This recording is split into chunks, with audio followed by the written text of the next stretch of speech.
Hi, welcome to Code.io, and in this video we are going to solve a Leetcode question, and this question has been asked by companies like Amazon and many other companies, but specifically Amazon. So the name of the question is minimum average difference. Let me just read the question first and then we'll go through an approach and then we'll code it. Okay, so here goes the question. You are given a zero indexed integer array nums of length n. Okay, so what does a zero indexed array mean? It means that the first element or the index of the first element starts at 0 and not 1, and its name is nums and it's of length n. The average difference of index I is the absolute difference between the average of first I plus 1 elements of nums and the average of last n minus I minus 1 elements. Both average should be rounded up to nearest integers. Okay, so what exactly are they saying here? In this array, you're going to traverse these elements one by one and you're going to calculate two sums. Okay, the one is it starts from the first index and goes all the way up to our current index, and the other one is the sum of all the elements to the right of our current element. Okay, so we are going to find these two sums and we're going to take the absolute difference of them. Okay, so what is absolute difference? Absolute difference is when you ignore the sign. So let's say if it's 4 minus 5, you wouldn't say it's minus 1, you would say it is plus 1. Okay, so that is what absolute difference means, and you're going to take that absolute difference and that is going to be your average difference for that particular element. Now you're going to find this average difference for all elements of this array and you're going to return the index for which the minimum difference or the average difference is the least. Okay, so I know it's a mouthful and you might have not got everything. Now we'll see that exactly. I'll take an example and explain the process completely and then we'll move to coding. Okay, so here we have this array, we have the sample input array which is 5, it goes up to fifth index, meaning that it has 6 elements. Okay, it has 6 elements 0 through 5 and these elements are 2, 5, 3, 9, 5, 3. Okay, so let me just clear out these things. Yeah. Okay, so now what you're going to do is, let me just first come up with a brute force approach. Okay, we are not going to think about optimization or anything, we are just going to come up with a solution. So what is that brute force approach is going to be?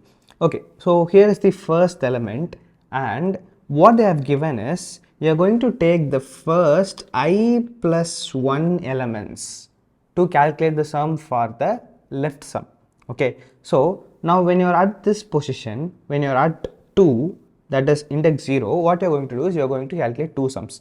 The first one is left sum, which is going to be I plus 1, and how do I know it's I plus 1? They have given the question it's I plus 1, meaning all the elements from the left including our current element is going to be our L sum. Okay, so this L sum is going to be in this case 2.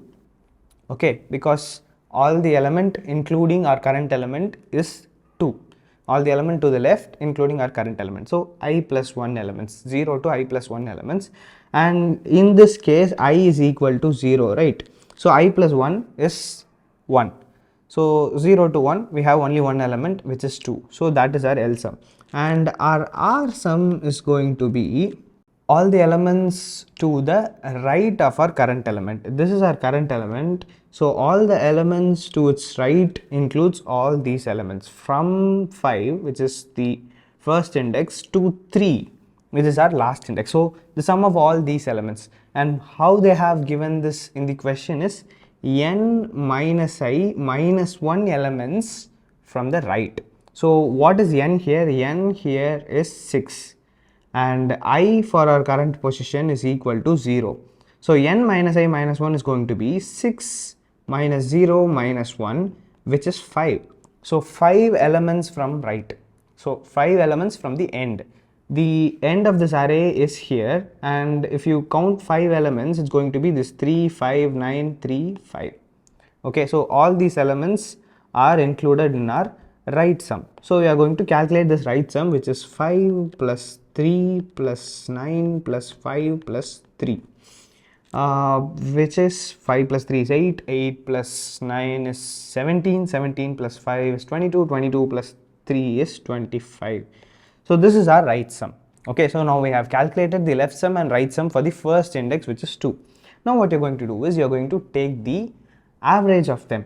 Okay, L sum average. So that is L AVG is what I'm going to call it. Now L AVG is equal to 2 divided by 1, because we have considered only one element, right? So 2 divided by 1, and our average, right sum average, is 25 divided by 5, because we have included 5 elements here. So 25 divided by 5. So this is going to be 2, this is going to be 5, and you're going to take the absolute difference of these. Absolute difference. So 2 minus 5.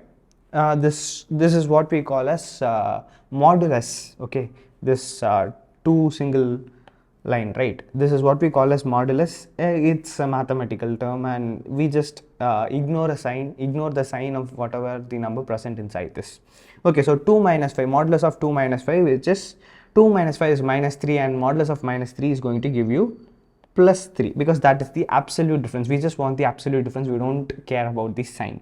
So 2 minus 5 is equal to 3. So the absolute difference that we have found for this element, that is our current I, which is the first element here, is 3.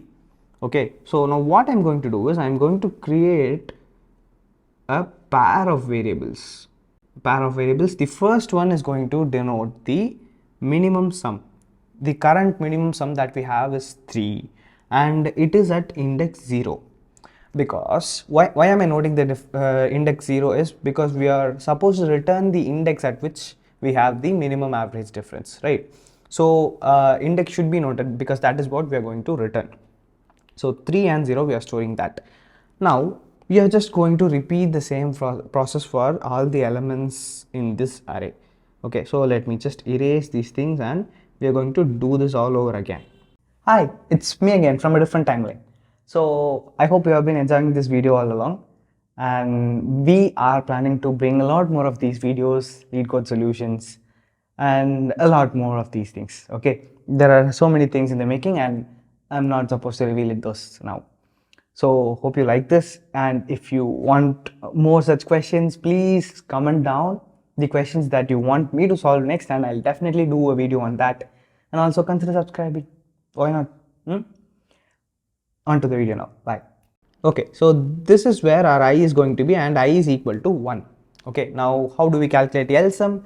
L sum is all the elements in the left, including our current element. So till I plus 1, and 2 and 5, both these numbers are included, because all the elements to its right, including our current element, is this, right? We have this subarray. So 2 to 5, 2 plus 5 is our L sum, and our R sum would be 3 plus 9 plus 5 plus 3.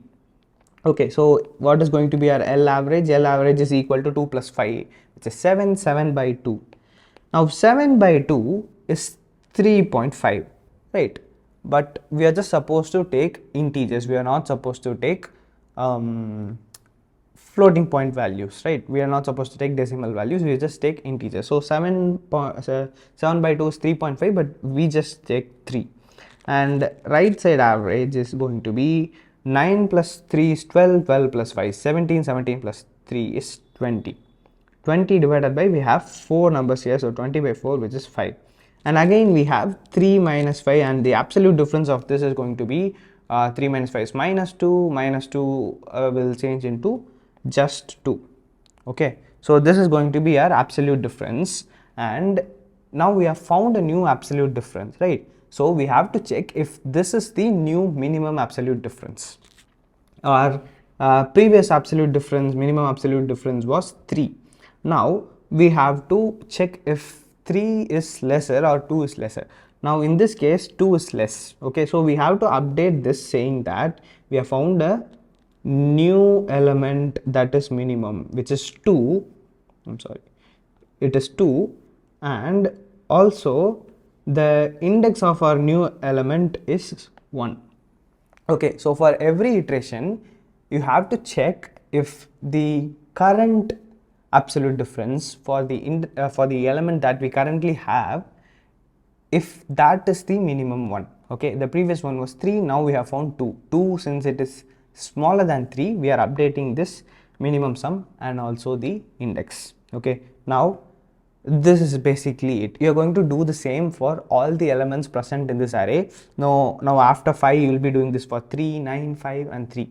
Okay, now at the end of that, you will be returning the index for which this minimum value is there. This minimum value might change in the upcoming iterations, but we are not concerned about this minimum value. We are just going to return this index for which the minimum absolute difference is there. Okay, now this is a brute force approach. Why am I saying it's brute force approach? Because it's basically implementing the logics right away in code. But this is not that optimal. Why am I saying that? Because you will be iterating through this array, right? For the iterating variable I, you'll be going through every single element one by one. Okay, so that is going to cost you order of n time just for iterating through this array.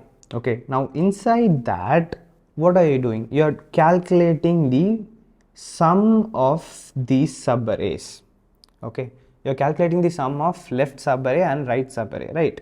So that is going to cost you one more order of n inside this nested loop. Okay, now why is it just one order of n and not 2? Because it's just basically 2n, and when you're considering time complexity, you just take the degree of the polynomial. You don't really care about the coefficient. So no matter if it's 2n or 3n or 5n, it's just n for the sake of time complexity. Okay, so what you're doing is you're traversing this array once, and for every iteration inside this outer loop, you're traversing this array one more time, okay, to calculate the sum. So it's basically order of n squared. So the time complexity that we have here is order of n squared, but order of n squared is never really that optimized, right? We can still optimize this a lot, and that is the solution that we would be coding. Okay, so what is that solution? I could have straight away told you the optimal solution, but I wanted you to know the brute force approach as well, because this is what you naturally come up with instantaneously. But we shouldn't be doing this, but it would have given you an idea about how exactly this question is expected to be solved, right? The logic or the input, like input output, how it comes to the output, right? So you would have got that idea. Now we'll just move on to this optimized solution. Okay, it's not that hard, it's quite simple actually. Okay, so I'm clearing these variables as well, right? So what I'm going to do is I'm going to initialize this L sum as 0 initially. Okay, the first value of L sum, let it be 0. And what I'm going to do is I'm going to calculate the value of R sum as the sum of all these elements. Okay, what is the sum of all these elements? It's 2 plus 5 plus 3 plus 9 plus 5 plus 3. Lot of numbers. What is that? So 2 plus 5 is 7, 7 plus 3 is 10, 10 plus 9 is 19, 19 plus 4 is 24, 24 plus 3 is 27. Right? 27. Okay, so what I'm going to do is I'm going to have this initial value of R sum as 27. Okay, now what we have done is we have split this array into 2, and the left subarray has no elements, and all the elements in this array is present in our right subarray. Okay, so all these elements are present in our right subarray, and the left subarray is just empty.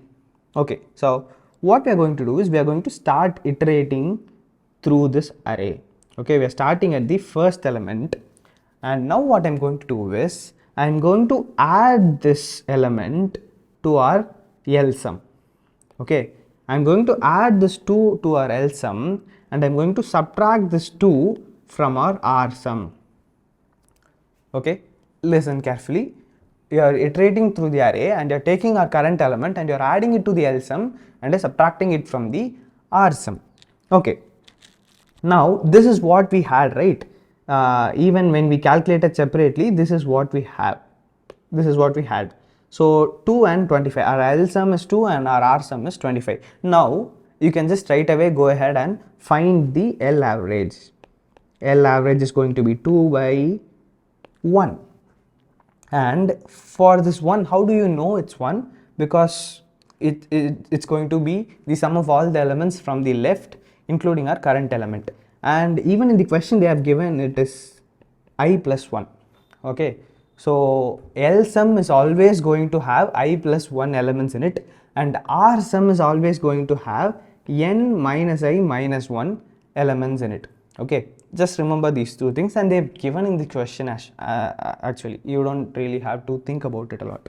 So L average is going to be 2 by 1, which is 2, and R average is going to be 25 by 5, because n is 6 minus I is 0 minus 1 is going to be 5. So 25 by 5, and that is going to give you 5. And you're going to find the absolute difference of these. So 2 minus 5, and that is going to give you 3. Okay, now what you're going to do, you're going to update your minimum difference and also the index. So the minimum difference here is 3 and the index is 1. Okay, now we are going to move to the next iteration. Okay, so in the next iteration I am looking at this 5. Okay, now how do we calculate L sum and R sum? L sum and R sum needs to be updated for every iteration, right? Because previously we were iterating through the array and we are finding the sum. Now we are just doing one simple operation. Now again, just like the previous iteration, you are going to add this 5 to our L sum and subtract it from our R sum. Okay, the sum of L sum and R sum combined together is going to remain the same, because it's going to be the sum of all the elements present in this array. Just we are taking this 5 from our R sum and we are adding it to the L sum. Okay, because we have moved our pointer by one element, right? So the L sum, updated L sum is going to be 7 and the updated R sum is going to be 20. 7 and 20. Again, you are going to calculate the L average and R average. Now I here is equal to 1, right? I is equal to 1. So 7 by I plus 1, we divide by I plus 1, right? So 7 by 2, which is going to be 3, because here we are doing an integer division. We are not doing the fractional division, we are just doing integer division. So 7 by 2 gives you 3. And also here 20 by 4. How is it 4? It's 6 minus 0. Sorry, it's not 6 minus 0, it's 6 minus 1 minus 1. I here is 1 and minus 1. So 6 minus 2, it's going to be 4. So 20 by 4, that gives you 5. And again, you are going to find the absolute difference of 3 minus 5. That is going to be plus 2. Okay. And this plus 2, since it is smaller than our current minimum, which is 2, and its index is also going to be updated. So this is going to be 2 and this is going to be 1. Actually, previously I should have had it as 0, because the index at which we had 3 minimum difference was 0, right? That should have been 0. It's my mistake. That should have been 0. It shouldn't have been 1. It should be 0. Okay. Now after updating, we are having it as 2, 1. Okay. I'll try to fix it in post somewhere. I added something, but yeah, remember that. Okay. So this is going to be 2 and 1. Now we are going to move to the next iteration, right? So this, I'm just erasing all these things. I is going to be moved to the next thing. Here we have I as 2. Okay, so again we are going to do the same. What are you going to do? You are going to take the current element, you are going to add it to L sum and you are going to subtract it from R sum, right? So 7 plus 3 and here 20 minus 3. 7 plus 3 gives you 10, 20 minus 3 gives you 17. So again you are going to take L sum average and R sum average. So this is going to be 10 divided by I plus 1. I here is 2, I plus 1 is 3. So what is going to give you? It's going to give you 3, because that is our integer division. And the R sum, it's 17. 17 divided by n minus I minus 1. N here is 6. 6 minus I is 2 minus 1. So 6 minus 3, that is going to be 3. So 17 by 3. So that is going to be 5. So 3 and 5 again. So the absolute difference is going to be 3 minus 5 and it's 2. Okay, so 2 is our absolute difference, and if you see, it will not be updated. Okay, in this case this will not be updated because it's not lesser than our already having minimum. Okay, so in this case you will not update this, and hence this index will also not be updated, and this sum and index both remains the previous value, because it's not lesser than our previous value. Our current value too is not lesser than our previous value, because that is also one more condition that they've given here. Return the index of minimum average difference. If there are multiple such indices, return the smallest one. Okay, in this case we have two minimum difference that are the minimum. Okay, here also we have 2, and our current element is also 2. In that case you are going to return the one with minimum index value. Okay, one is minimum here, because here if you update this it will become 2 and 2. Our current minimum is at second index, right? So you will be returning the previous one, which is 1. Okay, now this is basically it. Okay, minimum average difference is the method that we want to write. They have given this list as an input. Okay, now let me just find the size of this list first. So n is equal to len of nums. Now right after you find this, what you're going to do is you're going to handle an edge case. So what is that edge case? If the size of the array, if the size of the initial array is 1 or less, in that case your LSUM and RSUM they don't really exist, right? You just have one element that is not going to be LSUM and RSUM. In that case you can just return 0. So if n is equal to or if less than or equal to 1, in that case you can just say you can return 0. Okay, now that we have handled that edge case, we can just move ahead and find our different things. So your LSUM is going to be initially 0, your RSUM is going to be sum of all the elements in this array. That is what our initial value is going to be. So sum of nums. Okay, so LSUM and RSUM are found. Now what I'm going to do is I'm going to create an array named mindiff. Okay, not an array, just a list. Okay, now this list is going to have a couple of things. The first element in this list is going to be math.inf, and the second one is going to be -1. Now you would have got an idea what this list is going to be, right? So in our explanation we had couple of variables, right? The one was the actual minimum difference, the other one was the index for which we had that minimum difference. Now that is what we are going to store in this list. Now what I'm going to do is I'm going to iterate through this array, but I'm going to do a small tweak where I'm going to start the value of I from 1 and I'm going to take it up until n plus 1. So for I in range of 1 comma, sorry, it should be 1 comma n plus 1. Okay, now why am I doing that? Because I'm trying to avoid this divide by 0 error that might come sometime, right? Even in this case we'll be doing some other thing to process that, but just in case we are using this one based traversal of the array. Okay, now what I'm going to do is I'm going to compute the values of LSUM and RSUM for the first element of this array. So LSUM is equal to LSUM plus nums of I minus 1. Why is it nums of I minus 1? Because we are starting at 1. The initial value of I is 1. So it should be nums of I minus 1. Now you can give it this way, LSUM is equal to LSUM plus nums of I, or else you can just straight away give it as LSUM plus equal to nums of I. That is also valid. Now RSUM is going to be, RSUM you are going to subtract from it, right? So RSUM minus is equal to nums of I minus 1. Just the same logic that we discussed there. Okay, our current element you are subtracting it from RSUM and you are adding it to LSUM. Okay, after doing that, what you are going to do? You are going to find the average. So L average is equal to LSUM divided by I. Okay, it's not I plus 1, it's just I, because we are having the value of I start from 1 here. In the example that we discussed, we were having I value as 0. We started with 0, right? So we had I plus 1, LSUM divided by I plus 1. But in this case, we are just having it as I. Okay. In the code that we are writing now, I just represents the number of elements in LSUM.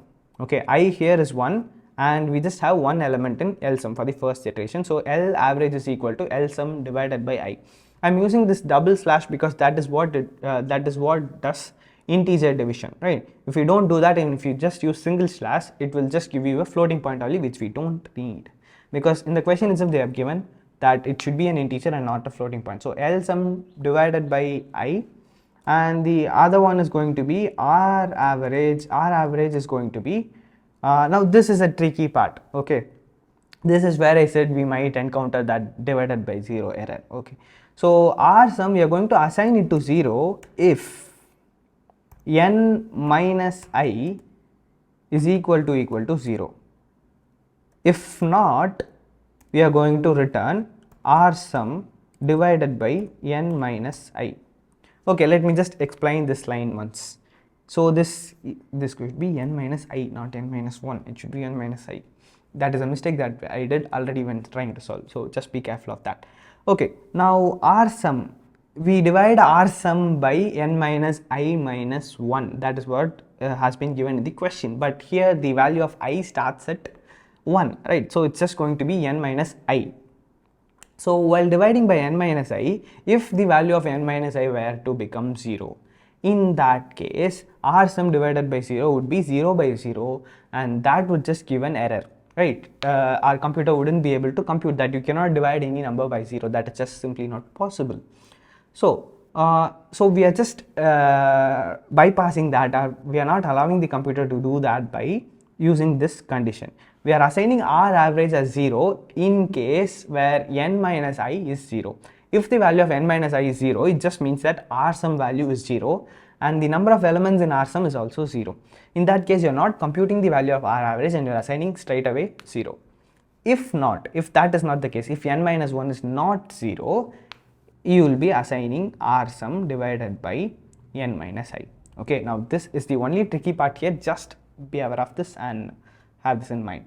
Okay, now we have computed L average and R average. Now we are going to compute the difference. So difference is equal to abs of L average minus R average. So what is abs? Not your 6-pack abs. I mean, I don't have 6 packs. Just this abs is meaning absolute difference. Okay, so abs of L average, it should be average, not average. Average and right average, just the absolute difference of that. Okay, we have found that difference. Now the next order of business is going to be, you are going to compare that with your current minimum and you are going to update it if our current values difference is lower than that. So if diff is less than min underscore diff of 0, if it's less than that, you are going to update our min diff. Min diff of 0 is equal to diff and min diff of 1 is equal to I minus 1. Okay, so you are updating our minimum difference value and also the index, and index here should be I minus 1 because I is starting from 1. Again, I'm just repeating myself. Okay, so we have updated our minimum difference value, we have updated our L average, L sum and R sum. So that is it, I guess. Now at the end of this loop, you can just return min diff of 1. Okay, min diff of 1 has the minimum difference index. So that is it, I guess. Let me just try to run this and see if any error comes up. Hopefully no errors. So but the error here is it should be n minus 1 inside parenthesis. Why is that? Because division has higher priority than subtraction. It would have done R sum divided by n first and then it would have subtracted minus 1 from it, because that is not what we want. We are just including it inside a parenthesis. So this n minus 1 is calculated first and then it is divided. Then it is used for division to divide R sum. Okay, now if you try to do this, it would be probably right. I guess I'll try to run it again. Okay, the sample test cases have been accepted. I'm trying to run it for all the other test cases. Okay. Yeah, it is a successful submission.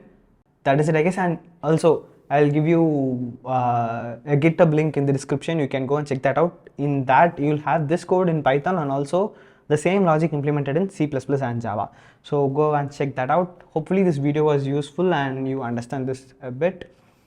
And also please give me a lot of suggestions. I am trying to improve this. and see you in the next video. Bye for now.